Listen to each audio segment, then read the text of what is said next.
আসসালামু আলাইকুম। প্রিয় দর্শক, অন্য মঞ্চের আলাপ চাইতায় আপনাদের সকলকে আমন্ত্রণ জানাচ্ছি। শেখ হাসিনার বিরুদ্ধে প্রথম রায়টা বেরোচ্ছে।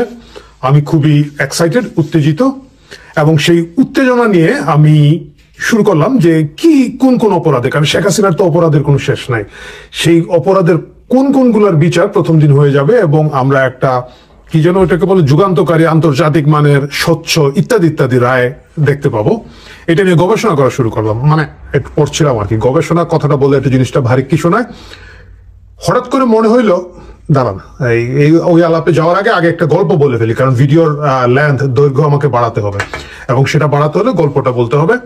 গল্পটা হচ্ছে একজন লোক খুব হাই স্পিডে, খুব দ্রুত গতিতে গাড়ি চালিয়ে যাচ্ছিলেন। তো তাকে একজন ট্রাফিক সার্জেন্ট আটকানোর পরে বলল, আপনি তো স্পিড লিমিট এখানে 70 মাইল পার আওয়ার, আপনি এখানে 120 মাইলে চালাচ্ছেন। তো লোকটা বলছে, কি করবো ভাই, আমি তো একটু 1 লিটার মদ খেয়ে ফেলেছি, আমি খুব ড্রাঙ্ক, মাতাল, এই জন্য চালাচ্ছি। বলেন কি, আপনি এতটুকু মদ খেয়ে গাড়ি চালাচ্ছেন, বেআইনি, জানেন না? বলে, কি করব, দেখেন আমার তো এই পিছনে বুটের মধ্যে আমার দুইজনকে মার্ডার করে, খুন করে আমি এটা বুটের মধ্যে নিয়েছি, পিছনে রাখা, তার লাশ টাশ দেখে একটু নার্ভাস হয়ে মদ খেয়ে গাড়ি চালাচ্ছে। লোকটা, আরে সর্বনাশ। বলে, আপনি পিছনে মেরে দিয়েছেন?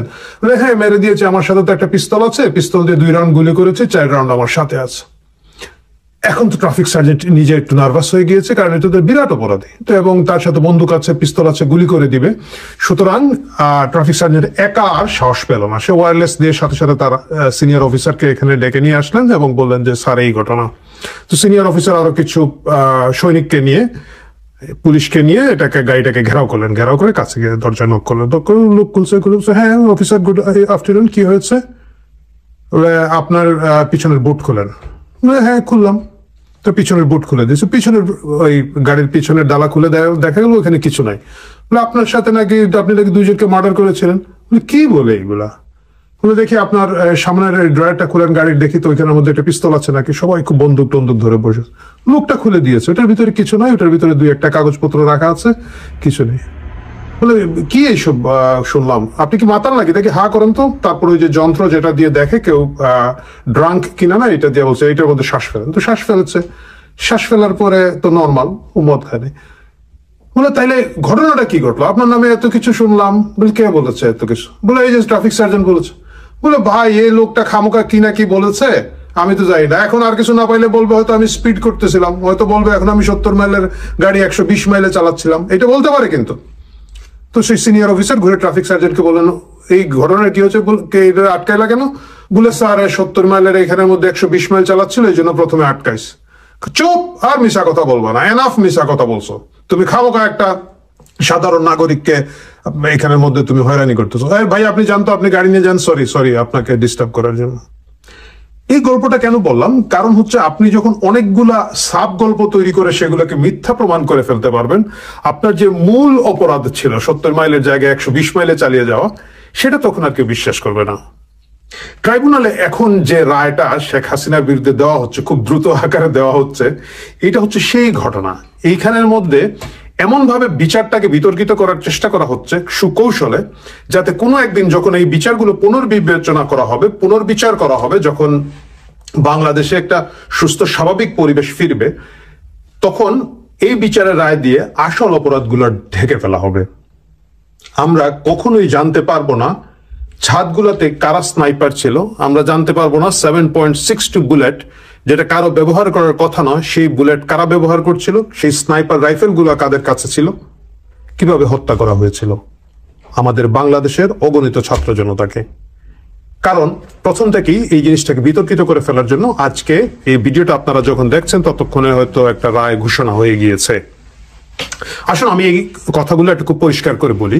আমরা জানি যে আজকে প্রথম যে রায়টা ঘোষণা করা হবে, এখানে 3 জন আসামি। একজন হচ্ছেন অবভিয়াসলি শেখ হাসিনা, দ্বিতীয় জন হচ্ছেন আসাদুজ্জামান খান কামাল, যিনি হচ্ছেন স্বরাষ্ট্রমন্ত্রী ছিলেন তখন, এবং চৌধুরী আব্দুল্লাহ আল মামুন, যিনি আইজিপি ছিলেন তখন। এই 3 জনের বিরুদ্ধে রায় হবে এবং অভিযোগগুলো কি কি, 5টা অভিযোগে তাদের বিরুদ্ধে মামলা হচ্ছে। এই 5টা অভিযোগই এই পর্যায়ে প্রথম রায়ের জন্য খুবই বিপজ্জনক, গোটা ট্রাইব্যুনালকে, গোটা বিচার ব্যবস্থাকে একটা যে প্রহসন এবং একটা হাস্যকর জায়গায় পৌঁছে দেওয়ার জন্য যথেষ্ট। আমি বলি, আপনারা অনেকেই জানেন না হয়তো এই 5টা অভিযোগগুলো। প্রথমত যে 14 জুলাই শেখ হাসিনা রাজাকারের বাচ্চা বলেছেন সংবাদ সম্মেলনে, এবং বলে তিনি উস্কানি দিয়েছেন। এই উস্কানির জন্য এখন একটা বিচার হচ্ছে। ওকে, এটা আমরা সকলেই দেখেছি যে তিনি সেটা বলেছেন, এবং আমি জানি না কিভাবে উস্কানি দিয়েছেন। দ্বিতীয় হচ্ছে তিনি হেলিকপ্টার থেকে গুলি করার আদেশ দিয়েছেন। আচ্ছা, আবু সাইদ হত্যা তৃতীয় অভিযোগ, চানখারপুলে 6 জনকে হত্যা করা হচ্ছে চতুর্থ অভিযোগ, এবং পঞ্চম অভিযোগ হচ্ছে যে আশুলিয়া 6 জনকে গুলি করে হত্যা করে লাশ পুড়িয়ে দেওয়া হয়েছে। অমানবিক অপরাধ। আমরা 5 নম্বর থেকে যদি শুরু করি, কারণ আজকে ভিডিও লেন্থ বড় হয়ে যাবে এবং রায় ঘোষণার আগে আমরা প্রত্যেকটি স্পেসিফিক অভিযোগ নিয়ে হয়তো শুরু করবো। আমি জাস্ট আশুলিয়ার 6 জন পোড়ানোর কেসটা নিয়ে বলি। সেটার গুরুত্বপূর্ণ সাক্ষীকে, এটা গুরুত্বপূর্ণ সাক্ষী ট্রাইব্যুনালে দিয়েছেন ভাঙ্গারি ব্যবসায়ী মতিবর রহমান বুদ্দা। মতিবর রহমান বুদ্দা হচ্ছেন ঘটনার প্রত্যক্ষদর্শী, এবং উনি সাক্ষ্যে কি বলেছেন? উনি সাক্ষ্যে বলেছেন বেলা 2টার পরে, 5 আগস্ট বেলা 2টার পরে যখন শোনা গেল শেখ হাসিনা দেশ ত্যাগ করেছেন, সরকারের পতন ঘটেছে, তখন ছাত্র জনতা পুলিশের থানার সামনে দিয়ে মিছিল করতে যাচ্ছিল। সেই সময় পুলিশ গুলি চালায়, সেখানের মধ্যে নিহত হন এই 6 জন। 5 জন তখনই নিহত হয়েছেন, একজন তখনও বেঁচে ছিলেন, এই পরে মারা গিয়েছেন। এই 6 জনকে নিয়ে পুলিশ গাড়ির মধ্যে রেখে লাশগুলো আগুনে পুড়িয়ে ফেলেছে। অমানবিক অপরাধ, কোন সন্দেহ নাই। কিন্তু বেসিক প্রশ্নটা যদি আসে, বেসিক কোয়েশ্চেনটা যদি আসে, বেলা 2টার পর শেখ হাসিনা দেশ ত্যাগের পরে, বা যখন শোনা গিয়েছে যে সরকারের পতন ঘটেছে, দেশ ত্যাগ ঘটে গেছে, তারপরে এই গুলাগুলির ঘটনাটা ঘটেছে। আমি সেই দিকে যেতে চাচ্ছি না, কারণ তখন অমানবিকভাবে বিভিন্ন থানায় আক্রমণ করা হচ্ছিল, পুলিশদেরকে হত্যা করে ঝুলিয়ে রাখা হচ্ছিল। আমরা জানি যে প্রেগনেন্ট পুলিশ অফিসারকে পর্যন্ত, নারী পুলিশ অফিসারকে পর্যন্ত ছাড়া হয় নাই, পুড়িয়ে মেরে ফেলা হয়েছে। এই অমানবিক অবস্থায় আশুলিয়ার ওই থানার সামনে দিয়ে যতই বলেন মিছিল যাচ্ছিল, আমরা সকলেই জানি ওই থানা আক্রমণ করা হয়েছিল, এবং পুলিশ তার জীবন বাঁচাতে নার্ভাস হয়ে এই গুলিগুলো করেছিল, এবং এই 6 জন মারা গিয়েছেন। যারা মারা গিয়েছেন তাদের প্রতি আমার শোক আছে। তারা তাদের বিক্ষোভ, তাদের আন্দোলনের জায়গা থেকে গিয়েছিলেন, সবই মানলাম। কিন্তু আইনের প্রশ্নে যদি আসেন, যখন শেখ হাসিনা দেশ ত্যাগ করে চলে গিয়েছেন, তখন তিনি কি হেলিকপ্টার থেকে আদেশ দিয়েছেন? মানে উনি যখন ভারতে যাচ্ছিলেন, বা ভারতে হয়তো তখন পৌঁছে গেছেন, তিনি কি সেখান থেকে আদেশ দিয়েছিলেন যে আসলে এই 6 জনকে পুড়িয়ে লাশ, গুলি করে মেরে পুলিশের মাধ্যমে লাশ পুড়িয়ে ফেলো? আপনারা দেখতে পাচ্ছেন এই বিচার ব্যবস্থার ফাঁকগুলা কি? এই ফাঁকগুলা কেন তৈরি করা হচ্ছে? এগুলো ইচ্ছাকৃত ভাবে করা হচ্ছে, কারণ প্রথম এই রায়টাই আলোচনা হবে, এবং পুরো জিনিসটা কোনো একদিন যখন এই রায়গুলো আবার রিভিউ হবে, পুনর্বিবেচনা হবে, প্রথম প্রশ্নটাই আসবে যে মামলায় লেখা আছে যে শেখ হাসিনা দেশ ত্যাগের পরে এই হত্যাকাণ্ডগুলো ঘটেছে, এর পিছনে তাহলে এটার জন্য শেখ হাসিনাকে কিভাবে দায়ী করা যায়? এবং অন্যান্য যে হত্যাকাণ্ডগুলো জুলাই আগস্ট মাসে ঘটেছে, এই গণহত্যার প্রত্যেকটা কেই তখন আর বিচারে আনার আগে বিভিন্ন ধরনের প্রশ্ন তৈরি হবে, কারণ এই প্রশ্নটা এখানে সুকৌশলে রেখে দেওয়া হচ্ছে এই কারণে, কারণ কোনো এক সময় এই হত্যাকাণ্ডগুলোর জন্য মূল দায়ী ব্যক্তিদেরকে আপনারা যখন পিন পয়েন্ট করতে যাবেন, তখন শুরু থেকে এই প্রশ্নগুলো আসবে। আবু সাইদের হত্যা একটা খুবই স্পর্শকাতর হত্যা, যেটার রায় এখন হয়ে যাবে। সেটা নিয়ে আমি জানি যে অনেক দীর্ঘ আলাপ হয়তো আপনারা অন্যান্য চ্যানেলগুলোতে শুনবেন, অনেক আইনজীবীরা বলবেন, প্রয়োজনে আমরাও হয়তো এটা নিয়ে পরবর্তীতে আর একটা পর্ব করব। কারণ আবু সাইদকে গুলি করে হত্যা করা বলা হয়েছে, তার সাক্ষীর মিসম্যাচ আছে, ওইখানকার যে ভিডিও আছে আমরা সকলে দেখেছি, ওইখানে কিন্তু আবু সাইদের সামনে থেকে কোনো গুলি বা রক্তপাত দেখা যাচ্ছে না, বোঝাই যাচ্ছিল যে তখন তাকে রাবার বুলেট দিয়ে আক্রমণ করা হয়েছে, এবং সেই রাবার বুলেটগুলোর আক্রমণ এবং তার সেখান থেকে আহত হওয়ার পরে তিনি নিহত হওয়ার আগের যে ঘন্টা 2 ঘন্টা উনি কোথায় ছিলেন, তার মাথার পিছনে কিভাবে আঘাত করা হয়েছে, এই প্রশ্নগুলোর জবাব আমাদেরকে খুঁজে বের করতে হবে। আমাদেরকে নিশ্চিত করতে হবে আবু সাইদকে বা অন্যান্য প্রত্যেকটা অমানবিক হত্যাকাণ্ড আসলে কারা ঘটিয়েছে, কেন ঘটিয়েছে, কোন উদ্দেশ্যে ঘটিয়েছে, পিছনে কারা ছিল, এবং এই জবাবগুলো যদি আমরা না পাই, ভবিষ্যতে এই পদ্ধতি আরো অনেকেই অনেক সময় কপি করতে পারে, এবং সেটা আমাদের সাধারণ ছাত্র জনতার, আমার আপনার মতো সাধারণ মানুষের জীবনকে সবসময় ঝুঁকির মুখে রাখবে, যেটা মোটেও কাম্য নয়।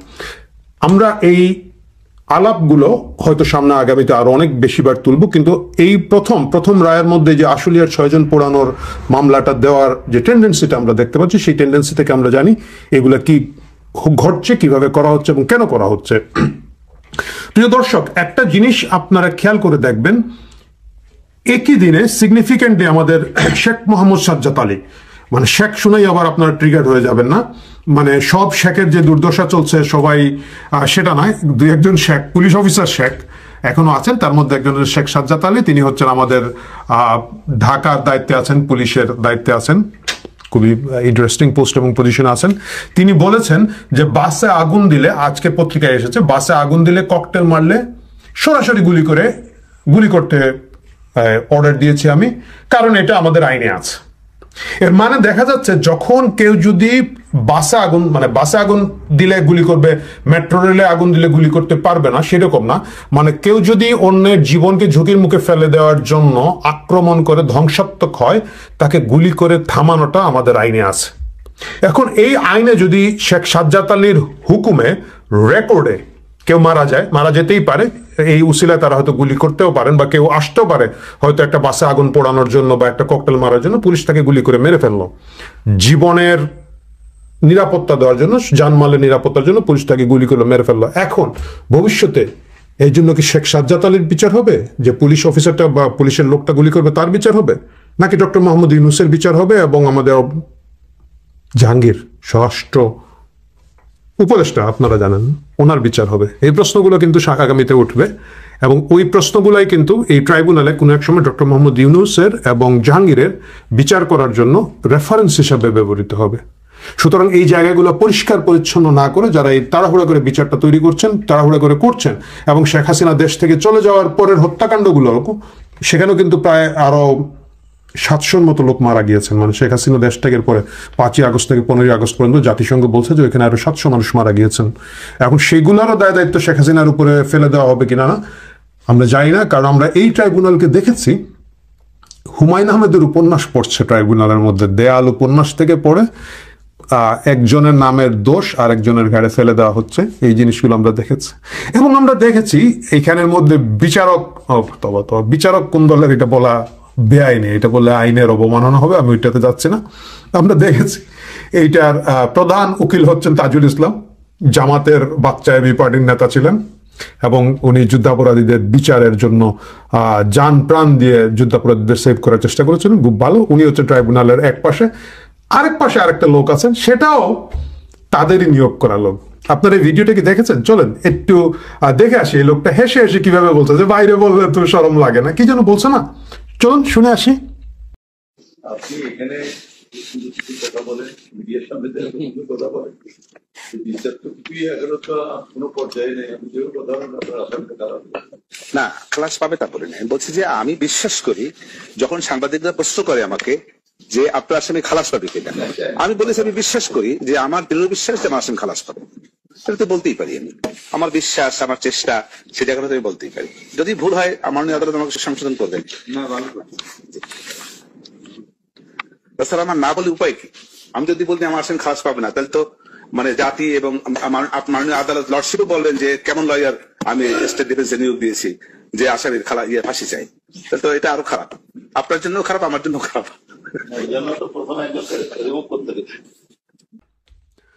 তো এই হচ্ছে অবস্থা, যেখানের মধ্যে ট্রাইব্যুনালের উভয় পক্ষ জামাতের লোক।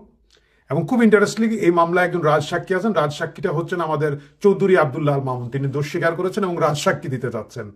চৌধুরী আব্দুল্লাহ আল মামুনের আইনজীবী দল কারা জানেন?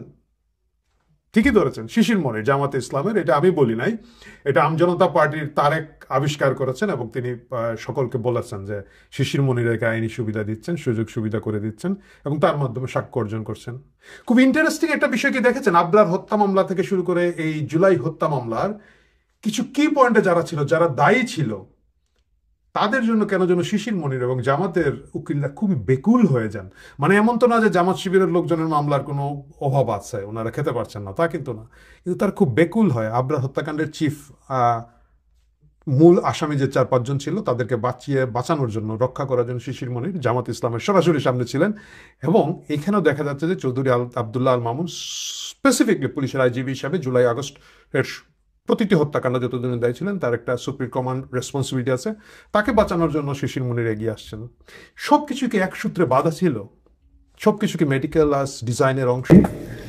এই মুহূর্তে আপনাদের সামনে কথা বলতে এসে শেখ হাসিনার রায়ের দিনে ইউনূস গোপনে কে করছে, এই প্রসঙ্গটি নিয়ে আপনাদের সামনে কথা বলতে চাই। জাতি, পুরো দেশ বা জাতিকে একটা মিথ্যা কোর্ট বা আদালত এবং একটা মিথ্যা সরকারের মাধ্যমে ভারতে নির্বাসিত বাংলাদেশের প্রধানমন্ত্রীর নামে একটা মিথ্যা রায়ের নাটকীয় দিন তৈরি করেছে আজকে 17 নভেম্বর। একদিকে এই রায়কে কেন্দ্র করে সারা বাংলাদেশের এমনকি পৃথিবীরও দৃষ্টি থাকবে ওদিকে, যে শেখ হাসিনা রায় দিচ্ছে, রায় নিয়ে কি হচ্ছে কিংবা কি রায় হবে এটা নিয়ে আমার বিন্দুমাত্র আগ্রহ নেই। কারণ এই রায়, এই সরকার, এই কোর্ট এক খোঁচাতে উল্টে যাবে। কিন্তু অত্যন্ত পরিতাপের বিষয়, দুঃখের বিষয়, যে ঘটনাগুলো ঘটছে এই ঘটনাগুলো আমাদেরকে সাফার করাবে।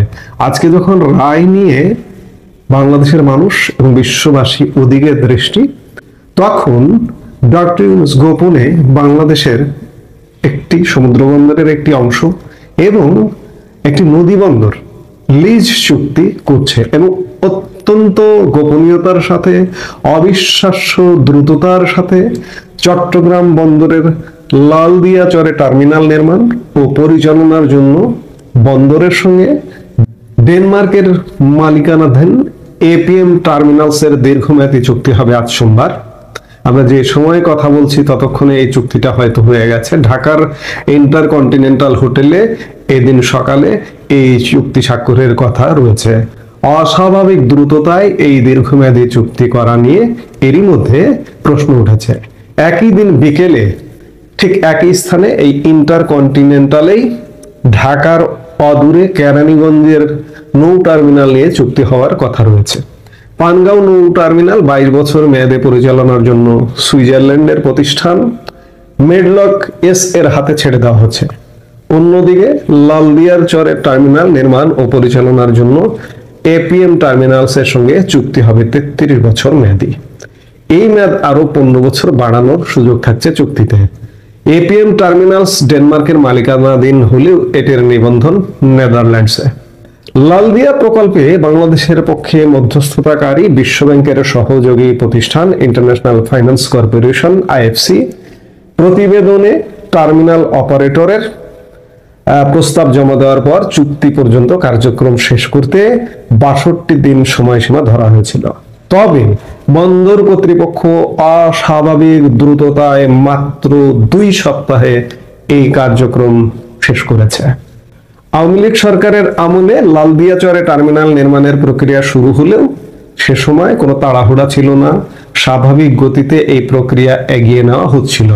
তবে 4 নভেম্বর এপিএম টার্মিনালস লালদিয়ার চরে টার্মিনাল নির্মাণ ও পরিচালনার প্রস্তাব দাখিলের পরই অস্বাভাবিক দ্রুত গতিতে কাজ এগিয়ে নেয় বন্দর ও সংশ্লিষ্ট সংস্থাগুলো।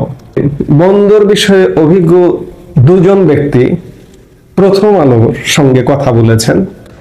তারা জানান এই ধরনের চুক্তি খুব সতর্কতার সঙ্গে এগিয়ে নিয়ে যেতে হয়, কারণ চুক্তির কোনো শর্তের কারণে দেশের স্বার্থ সুরক্ষিত না হলে পরে তার খেসারত দিতে হতে পারে। যার বড় উদাহরণ রয়েছে দক্ষিণ আফ্রিকার জিবুতিতে। সেখানে 2004 সালে একটি টার্মিনাল নির্মাণে ডিপি ওয়ার্ল্ডের সঙ্গে জিবুতির যে চুক্তি হয় তার শর্তগুলো ছিল অপারেটরের অর্থাৎ ডিপি ওয়ার্ল্ডের পক্ষে। পরে জিবুতি সরকার চুক্তি বাতিল করলেও ডিপি ওয়ার্ল্ড আন্তর্জাতিক আদালতের দ্বারস্থ হয়। আদালত জিবুতি সরকারকে সুদসহ $385 মিলিয়ন ক্ষতিপূরণ এবং সত্ত্ব বাবদ আরো $148 মিলিয়ন ডিপি ওয়ার্ল্ডকে দেওয়ার জন্য নির্দেশ দেন।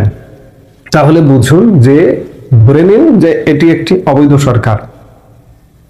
অবৈধ সরকার, অবশ্যই অবৈধ সরকার। এটি যদি সুপ্রিম কোর্টের রেফারেন্স, বারবার এই বিষয়টা চলে আসে, সুপ্রিম কোর্টের রেফারেন্সেও গঠিত হয়ে থাকে, তবুও এই সরকারের নীতি নির্ধারণের সিদ্ধান্ত নেওয়ার কোনো ক্ষমতা নেই।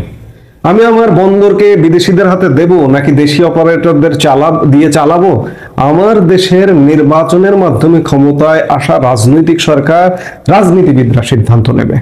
কিন্তু হঠাৎ করে একটা রেফারেন্সের মাধ্যমে গড়ে ওঠা সরকার কোথা থেকে এসছে, আবার কদিন পরে এদের খুঁজে পাওয়া যাবে না। তারা বিদেশিদের সাথে চুক্তি করতে উঠে পড়ে লেগেছে। এই চুক্তির পেছনে কি আছে? এই চুক্তির পেছনে নিশ্চয়ই বড় ধরনের লেনদেন আছে। গতকালকে একটি কন্টেন্টে বলেছিলাম যে ডক্টর ইউনূস কোনো ধরনের উন্নয়ন অবকাঠামো কর্মকাণ্ড না করেও আমাদের কাঁধে গত 16 মাসে ঋণের বোঝা চাপিয়েছে 14% বেশি। আওয়ামী লীগের সময় কাজকর্ম ছিল, গতি ছিল, উন্নয়ন অবকাঠামো কর্মকাণ্ড ছিল, ঋণ করেছে বিদেশ থেকে, অভ্যন্তরীণ উৎস থেকে। কিন্তু ডক্টর ইউনূস গত 16 মাসে কেন ঋণ করবে? কেন? ওই যে ঋণ করবে, এই যে চুরি করতে হবে, ডাকাতি করতে হবে, টাকা পয়সা মেরে বিদেশে পাচার করতে হবে। অন্যদিকে দেশের যে অভ্যন্তরীণ উৎস থেকে আয়ের সবচেয়ে বড় খাত রাজস্ব আয়, সেই রাজস্ব আয় করতে পারে না ডক্টর ইউনূস, যার দরুন ঋণ করে। আর এই যে চুক্তিগুলো করছে, এই চুক্তিগুলো করার দায়িত্ব কে দিয়েছে এই সরকারকে? এগুলো কেন করছে? এগুলো করছে, এখানে বড় ধরনের লেনদেন আছে। এই চুক্তিগুলোর সাথে যারা জড়িত তারা বড় ধরনের লেনদেন, এই সরকারের top to bottom, doctor Yunus থেকে শুরু করে একদম নিচ পর্যন্ত, সংশ্লিষ্ট মন্ত্রণালয়, সংশ্লিষ্ট কর্তৃপক্ষ পর্যন্ত এর সঙ্গে যুক্ত। না হলে এই ধরনের দেশবিরোধী চুক্তি কেন হবে? এবং অত্যন্ত অবিশ্বাস্য দ্রুততায় 2 সপ্তাহের মধ্যে এই চুক্তির যাবতীয় কর্মকাণ্ড করা হয়েছে। আজকে চূড়ান্ত চুক্তি স্বাক্ষর, এবং দিনটাকে খেয়াল করুন, কোন দিনকে বেছে নেওয়া হয়েছে? যেদিন দেশ জাতি একটা বিশৃঙ্খলার মধ্যে থাকবে, একটা ম্যাসাকারের মধ্যে থাকবে, দৃষ্টি অন্যদিকে থাকবে, ঠিক সেই দিন এই চুক্তির দিনটাকে বেছে নেওয়া হয়েছে। চুক্তি করা হবে, কিন্তু আমি হলফ করে বলতে পারি এই চুক্তি থাকবে না।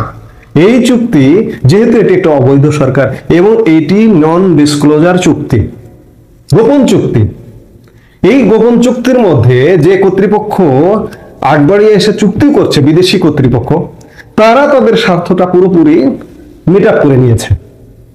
ভবিষ্যতে যদি নির্বাচিত সরকার এসে এই চুক্তি বাতিল করে, তাহলে তারা সালিসি আদালতে যাবে। সালিসি আদালতে গিয়ে বিচারের রায় কোনটা হবে? যেহেতু চুক্তির গদগুলো তাদের পক্ষে, সেহেতু তাদের পক্ষে রায় যাবে। তারা যদি বন্দর অপারেটর করতে নাও পারে, তারা বিনিময়ে বাংলাদেশের সেই সময় যে সরকারি থাকুক না কেন, একটা বড় ধরনের, এই যে জিবুতির উদাহরণ দিলেন বিশ্লেষকরা, বড় ধরনের একটা ক্ষতিপূরণ দিতে হবে আমাদেরকে। আমরা এমন ক্ষতির মধ্যে পড়েছি। আপনি চিনুন, বাংলাদেশের মানুষ আপনারা চিনুন, ডক্টর ইউনূস গংকে চিনুন। যেদিন জাতি, দেশ আরেক দিকে ব্যস্ত ইন্টেনশনালি, সেই দিন বন্দর লিজ দেবার গোপন চুক্তি করা হচ্ছে। এই হলো ডক্টর মোহাম্মদ ইউনূস এবং ডক্টর ইউনূসের পরিষদ। তারা কি করছে দেখুন। এই মুহূর্তে এ পর্যন্তই। সবাই ভালো থাকুন, সুস্থ থাকুন।